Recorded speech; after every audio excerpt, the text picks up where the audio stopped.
Welcome back to another technical deep dive here in the debug zone. Today we're tackling a big question and breaking it down with insights from other users.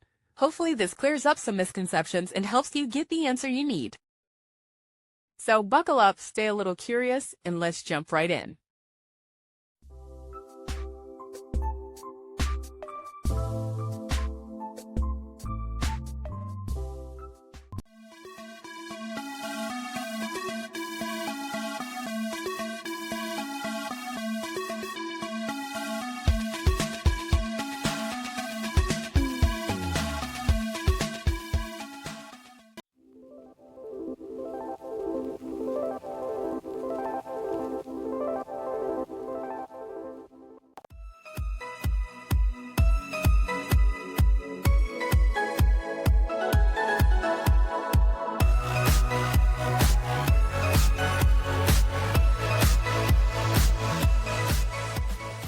And that's a wrap.